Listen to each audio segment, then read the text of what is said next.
Hi friends, welcome to ఆరోగ్యమే ఆనందం. ఈరోజు టాపిక్ ఏంటంటే భీముడి వాట. యాక్చువల్గా ఇది నాకు చిన్నప్పటి నుంచి నా లైఫ్లో జరుగుతున్న కొన్ని సంఘటనలు అనమాట. అవి కొంచెం ఇంట్రెస్టింగ్గా ఉంటాయని ఈరోజు చెప్దాం అనుకుంటున్నాను. ఏంటంటే ఆ, మా అమ్మమ్మ గారు ఊరు యాక్చువల్గా వెంప. ప్రతి సెలవులకి నేను అక్కడికి, మా ఊరు మాదేపట్నం అయితే అక్కడి నుంచి వెంప వెళ్ళిపోయేవాళ్ళం సెలవులకి.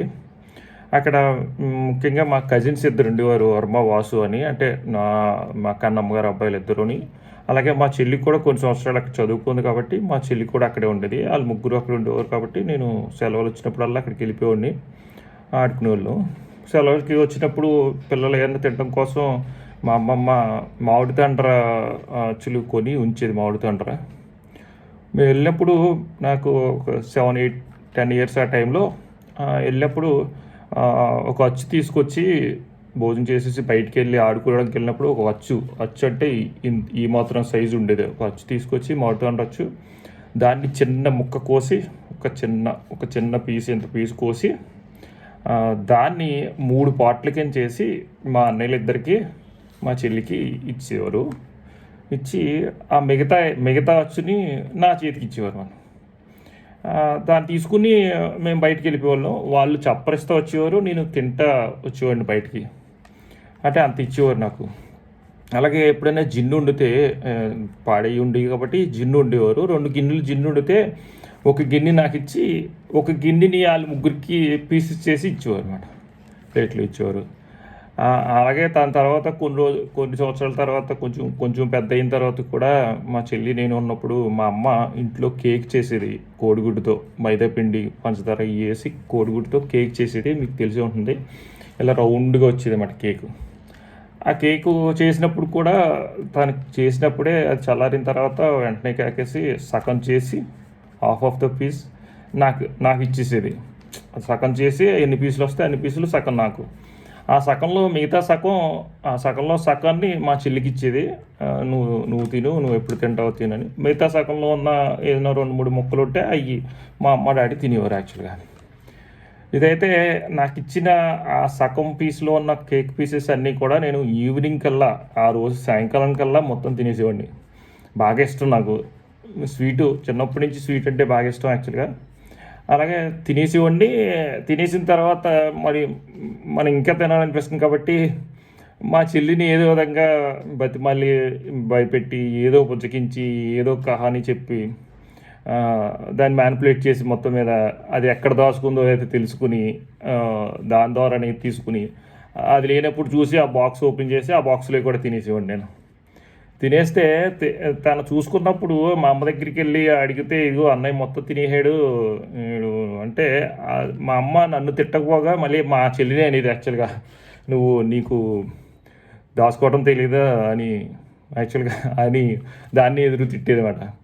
ఇక్కడ ఈ విషయం ఏంటంటే, నాకు ఇప్పటికీ అర్థం కాని విషయం ఏంటంటే, ఆ చిన్నప్పటి నుంచి కూడా, ఇప్పుడు మా అన్నయ్యలు ఇద్దరికి కూడా నాకంటే 1 సంవత్సరం పెద్దోడు ఒకడు, 2, 3 సంవత్సరాలు పెద్దోడు ఒకడు, మా చెల్లి 1 సంవత్సరంన్నర చిన్నది. అంటే ఆల్మోస్ట్ వాళ్ళు ఒకే ఏజ్ గ్రూప్లో ఉండేవాళ్ళు. వాళ్ళు ఇచ్చేటప్పుడు కూడా మరి ఎప్పుడు కూడా వాళ్ళు వీడికి ఎందుకు స్పెషల్గా ఇస్తున్నారు, ఎందుకు ఇంత ఆ సగం పైన ఆడికి ఎందుకు ఇస్తున్నారు అని కూడా ఎప్పుడు ఎవరు క్వశ్చన్ చేసేవారు కాదు. విచిత్రంగా అనిపించింది. అది నిజం యాక్చువల్గా. ఈ భీముడు వాట అని ఎందుకంటానంటే, అంత అంత ఫుడ్డీని నేను మీకు ఎక్స్ప్లెయిన్ చేస్తాను అనమాట. అంటే అంత అంత క్వాంటిటీ ఆఫ్ ఫుడ్ని నేను తినేవాడిని యాక్చువల్గా. ఇంకా చిన్నప్పుడు కూడా మా మేనమామలు కానీ మా కన్నమ్మలు ఇల్లు కూడా చెప్పింది ఏంటంటే, ఎప్పుడో 3 ఇయర్స్ అప్పుడు కూడా నేను ఇడ్లీని ఒక 7 నుంచి 8 ఇడ్లీలు తినేసేవాడిని అంట యాక్చువల్గా. అంత వాళ్ళు పెడతా ఉంటే తినేయటం అంతే, ఇంకా దాన్ని ఆపటం ఏమి ఉండేది కాదు. మా అమ్మమ్మ తన పౌచ్ చెంగి వెనకాల దాచుకుని, ఇడ్లీ రేకులు దాచుకుని మెల్లిమెల్లిగా పెట్టేదంట. తినేసేవాడిని నేను యాక్చువల్గా. అంటే దాచుకోవటం ఎందుకంటే మళ్ళీ ఇంట్లో వాళ్ళు ఎవరైనా చూస్తే దిష్టి తగులుతుంది పిల్లడికి అనే ఉద్దేశంతో. అంత ఫుడ్డీని యాక్చువల్గా.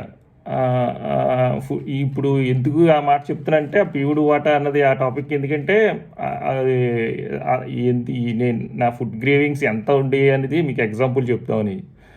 మరి అలాగే నేను ఫ్రెండ్స్తో కలిసి ట్రిప్పులకి వాటికి వెళ్ళేవాళ్ళం, మా బ్యాచ్ అందరం కలిసి.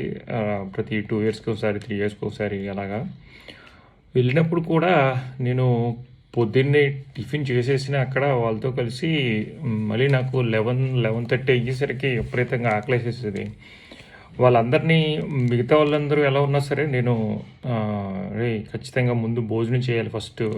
తర్వాత చూద్దాం మిగతాయి ఏమన్నా ఉంటే అక్కడ చూడాల్సినవి ఏమన్నా ఉంటే తర్వాత పోస్ట్‌పోన్ చేద్దాం. ముందు టైం అయిపోతుంది. 12 అయిపోతుంది. ఖచ్చితంగా భోజనం" అని ఆళ్ళని ఎక్కువ ఇబ్బంది పెట్టేసేవాడిని గట్టిగా. అలాగే అంత ఫుడ్డీ నేను ఆహ్, ఎలా మారాను అన్నది మీకు ఇంకా చెప్తాను. ఇంకోటి భీముడి వాటా అన్నది నాకు చిన్నప్పటి నుంచి వచ్చినప్పటికీ కూడా భీముడికి వచ్చినంత బలం అయితే రాలేదు యాక్చువల్‌గా. కానీ భీముడిని మించిన పొట్టయితే గట్టిగా వచ్చింది. ఈ ఈ ఈ నాకు స్వీట్సు విపరీతమైన ఇష్టం మాట. బాగా ఇష్టం స్వీట్సు. పూర్తిగా ఇప్పుడు మానేసానంటే ఇప్పుడు పూర్తిగా అయితే నేనేం మానలేదు కానీ కానీ కానీ ఎలా ఇప్పుడు నన్ను నన్ను ఈ ఈ వైపుకి మోటివేట్ చేసిన సంఘటనలేంటి, మోటివేట్ చేసిన వాళ్ళెవరు, అయన్నీ కూడా నా అప్‌కమింగ్ వీడియోస్‌లో చెప్తాను. అలాగే ఇది మీకు ఇంకా బాగా నచ్చిందనుకుంటున్నాను. Thank you.